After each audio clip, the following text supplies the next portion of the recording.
Hakim-Hakim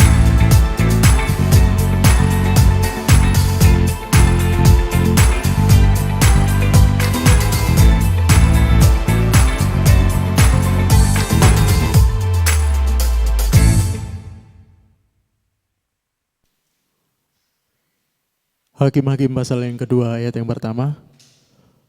Lalu malaikat Tuhan pergi dari Gilgal ke Bokim dan berfirman, telah kutuntun kamu keluar dari Mesir dan kubawa ke negeri yang kujanjikan dengan bersumpah kepada nenek moyangmu. Dan aku telah berfirman, aku tidak akan membatalkan perjanjianku dengan kamu untuk selama-lamanya. Tetapi janganlah kamu mengikat perjanjian dengan penduduk negeri ini, mezbah mereka haruslah kamu robohkan. Tetapi kamu tidak mendengarkan firman-Ku, mengapa kamu berbuat demikian? Lagi aku telah berfirman, aku tidak akan menghalau orang-orang itu dari depanmu, tetapi mereka akan menjadi musuhmu dan segala allah mereka akan menjadi jerat bagimu. Setelah malaikat Tuhan mengucapkan firman itu kepada seluruh Israel, menangislah bangsa itu dengan keras. Maka tempat itu dinamai Bokim, lalu mereka mempersembahkan korban di sana kepada Tuhan. Oke, shalom semuanya. Hari ini kita lanjut lagi, di mana di awal episode pertama, bagaimana akibat tidak adanya seorang pemimpin. Lalu di episode selanjutnya, kita pelajari akibat tidak adanya seorang pemimpin yang ditunjuk Allah, terjadi penurunan kualitas rohani, di mana penurunan kualitas rohani akan menurunkan seluruh kegiatan rohani dan menjadikan moral kita turun. Saudaraku. Nah, hari ini kita belajar apa sih yang Allah bicarakan melalui malaikat di Bokim. Tolong ditayangkan ayatnya. Tetapi janganlah kamu mengikat, ayat pertama. Lalu malaikat Tuhan pergi dari Gilgal ke Bokim dan berfirman, telah kutuntun kamu keluar dari Mesir dan kubawa ke negeri yang kujanjikan dengan bersumpah kepada nenek moyangmu, dan aku telah berfirman, aku tidak akan membatalkan perjanjianku dengan kamu untuk selama-lamanya. Ayat kedua, tetapi janganlah kamu mengikat perjanjian dengan penduduk negeri ini. Mezbah mereka haruslah kamu robohkan, tetapi kamu tidak mendengarkan firman-Ku. Mengapa kamu berbuat demikian? Coba saudara perhatikan. Yang ayat pertama, bahwa Allah menegaskan apapun yang terjadi, Tuhan tidak akan membatalkan perjanjian. Ketika saudara di masa lalu saudara, ketika saudara berjalan sama Tuhan, Allah berjanji. Kau yang berjanji, kau yang mengingkari, enggak seperti itu. Sangatlah berbahaya bagi seorang Kristen, seorang anak Tuhan, ketika peristiwa hidup dia itu dia nyatakan peneguhan atas perkenan Allah terhadap mereka. Belum tentu. Dari kitab Hakim-Hakim kita mendapatkan bahwa Allah berbicara, yang lalu yang aku janjikan akan kamu itu tidak pernah aku batalkan. Tolong ayat 1 ditampilkan. Lalu malaikat Tuhan pergi dari Gilgal ke Bokim dan berfirman, telah kutuntun kamu keluar dari Mesir dan kubawa ke negeri yang kujanjikan dengan bersumpah kepada nenek moyangmu. Garis bawah ini saudara. Dan aku telah berfirman, aku tidak akan membatalkan perjanjianku dengan kamu untuk selama-lamanya. Saya ulangi ya. Telah kutuntun kamu keluar dari Mesir dan kubawa ke negeri yang kujanjikan dengan bersumpah kepada nenek moyangmu, dan aku telah berfirman, aku tidak akan membatalkan perjanjianku dengan kamu untuk selama-lamanya. Ada dua yang Allah sampaikan. Yang pertama, Allah buat saudara untuk mencapai keberhasilan saudara. Saudara dikeluarkan dari Mesir, dikeluarkan dari kemiskinan, sakit penyakit, pemulihan rumah tangga, pemulihan ekonomi, pemulihan segala sesuatunya. Tuhan buat. Itu namanya kita sudah sampai di tanah Kanaan, saudaraku. Ini penting, kita belajar ini dulu. Sehingga segala sesuatu yang kita miliki setelah beberapa saat ikut Tuhan atau setelah ikut Tuhan, itu bukan pedoman bahwa Allah berkenan sama kita saat itu, saat ini kita hidup. Karena itu adalah penggenapan janji Allah. Sangat berbahaya ketika kita berhasil lalu menganggap diri kita ini masih berkenan sama Tuhan, atau kita tetap berkenan sama Tuhan, atau kita sudah berkenan sama Tuhan. Walaupun kamu memberi atau melayani Tuhan. Karena kita runtut, kita afiliasikan, kita bawa pedomannya, kita hakim-hakim. Itu suara hati Allah.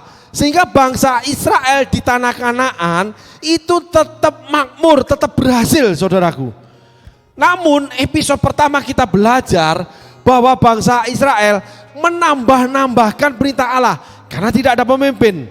Oleh karena menambahkan perintah Allah, garis firman Tuhan menjadi samar. Tetapi Allah tidak pernah membatalkan perjanjiannya terhadap kita. Hari ini kita belajar ini, saudaraku. Sehingga mari saudaraku, teman-teman semua yang menyaksikan tayangan ini, kita mulai melihat diri kita. Keberhasilan kita tidak menjamin kita berkenan kepada Tuhan. Mari teman-teman, kita mulai mengkoreksi, kita mulai merenung. Apabila teman-teman mengikuti episode pertama dan kedua, apakah teman-teman sungguh-sungguh tunduk terhadap suami? Apakah teman-teman sebagai suami memegang otoritas tertinggi? Apakah teman-teman punya gembala, punya pemimpin? Apakah teman-teman menghargai gembala, menghargai pemimpin? Apakah teman-teman hidup di dalam keberhasilan itu tetap menghargai firman Allah sebagai otoritas tertinggi? Walaupun Allah tetap berbicara dan membuat teman-teman berhasil. Karena semua yang dilakukan bangsa Israel menang, seluruh suku-suku tanah Kanaan ditaklukkan. Tetapi pada akhirnya bangsa Israel menyembah berhala. Sehingga perjalanan bangsa Israel di tanah Kanaan setelah masa pemerintahan Yosua itu menjadikan bangsa Israel mulai menyeberangi yang namanya lautan menuju dosa, menuju sesuatu yang menyakitkan Tuhan, menuju kompromi yang membawa teman-teman melakukan segala sesuatu yang menyakiti hati Tuhan. Karena teman-teman akan punya berhala-berhala yang baru. Sekedar penambahan, ketika di Mesir bangsa Israel tidak menyembah berhala. Saudaraku harus pahami ini. Bangsa Israel ketika di Mesir itu tetap menyembah Allah. Tidak ditemukan bangsa Israel menyembah dewa-dewa Mesir. Tetapi ketika bangsa Israel sudah menduduki tanah Kanaan, ketika kita sudah menerima janji Allah, ketika kita sudah diberkati, aku diberkati, aku dilimpahi. Ketika pemulihan sudah terjadi, ketika pelayanan sudah didapat, ketika pekerjaan sudah memakmurkan kita, ketika rumah tangga dipulihkan, kita mulai menyimpang dari jalan Allah dengan menambahkan seperti Hawa, seperti bangsa Israel yang Yehuda diperintahkan untuk berperang, ditambahkan suku yang lain. Hawa yang dilarang kalau kamu makan tanpa raba. Hawa tambahkan dengan raba. Kenapa? Karena suami yaitu Adam itu tidak punya otoritas, karena suami tidak memegang otoritasnya untuk mengendalikan bawahan atau mengendalikan istri. Istri bukan bawahan, penolong sepadan, tetapi kitab Petrus tulis tunduk terhadap suami. Nah, ini penting. Alkitab itu cuman segaris-segaris saudaraku. Seperti orang berlari itu ada garisnya. Nah garis ini apabila dilanggar kita akan bertemu dengan yang lain. Kita akan bertemu dengan pengertian yang lain. Kita akan bertemu dengan persoalan yang membawa kita tidak ada penyelesaian. Sehingga semakin hari bukan tambah cinta Yesus, semakin hari semakin jauh. Karena terjadi penurunan rohani. Karena kita tidak mematuhi namanya Alkitab sebagai absolut otoritas tertinggi. Bukan suara Tuhan, bukan teologia, bukan persepsi atau tafsiran. Gitu saudaraku. Back to basic. Firman-Mu pelita bagi kakiku, terang bagi jalanku. Firman-Mu sauh bagi jiwaku. Jiwa, pikiran, kehendak dan emosi. Di dalamnya perasaan itu dominan saudaraku. Yang membuat akhirnya Hawa memberikan kepada suami. Sehingga Adam masuk di dalam dosa, terkutuk dia. Manusia terdiri dari debu dan tanah. Dan Allah mengutuk Adam. Allah mengutuk namanya debu dan tanah. Membuat mati Adam. Membuat rohani kita mati. Hubungan sama Tuhan menurun lalu terjadi berhala. Karena passion kita turun, mati. Nah itulah dikatakan orang-orang rohani yang sakit jiwanya. Karena dia kompromi. Kompromi dengan cari uang. Kompromi dengan pekerjaan. Ada namanya ragi yang mengkamiri adonan. Ada dosa yang dikompromikan. Cara-cara mendapatkan uang yang dikompromikan dengan bangsa Kanaan atau cara dunia. Kanaan itu lambang daripada kekayaan dunia. Tuhan berikan, tetapi kita anak-anak Tuhan kompromi karena menambahkan perintah Tuhan. Yang dilatar belakangi kita hakim-hakim, tidak ada pemimpin yang memimpin mereka, yaitu Musa dan Yosua sudah tidak ada dalam kehidupan bangsa Israel. Baik saudaraku, mari kita merenungkan firman Tuhan.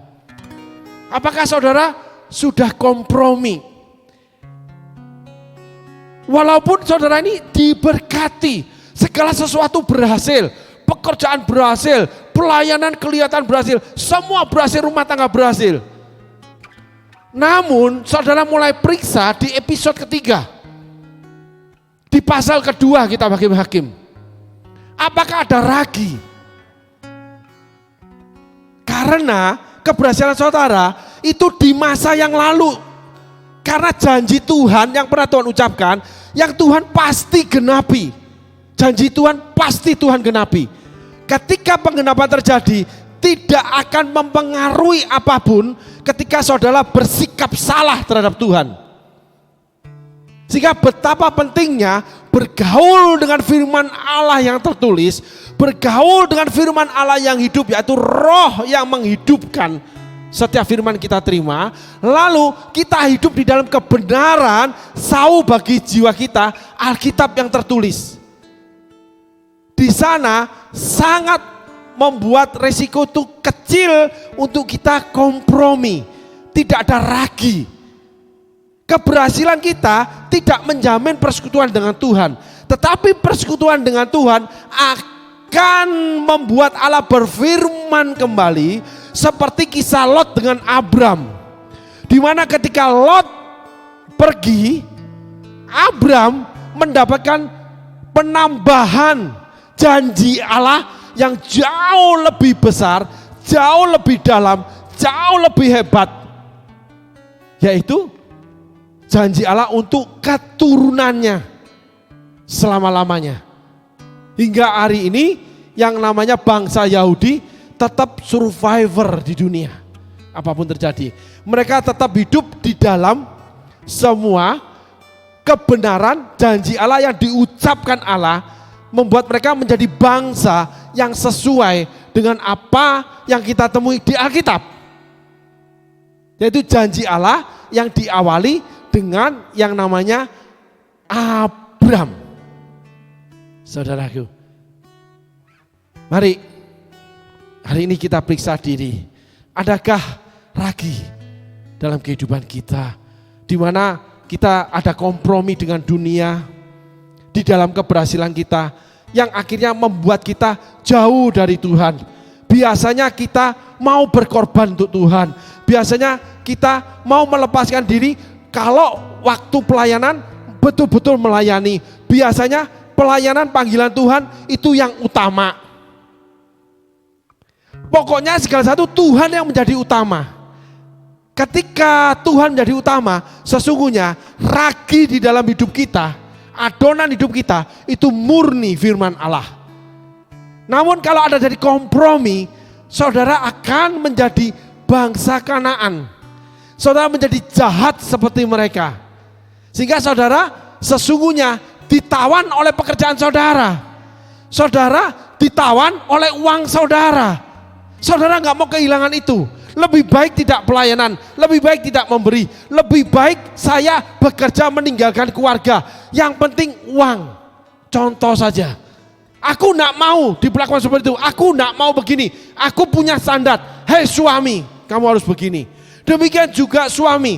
Hei suami-suami, hiduplah bijaksana dengan istrimu dan jangan berbuat jahat supaya berbuat kasar supaya doamu tidak terhalang.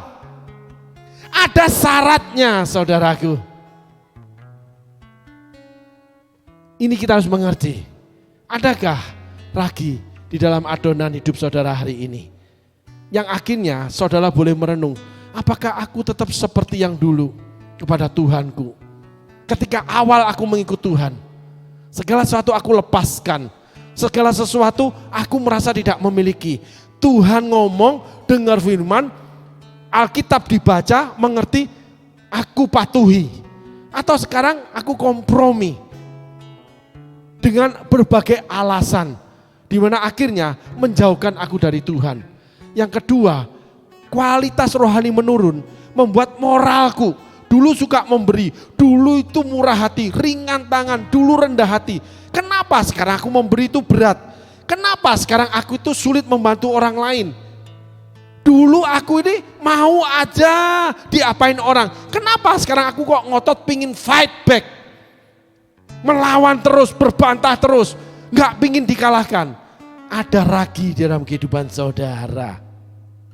Walaupun saudara diberkati Tuhan. Amin saudaraku. Tuhan Yesus berkati.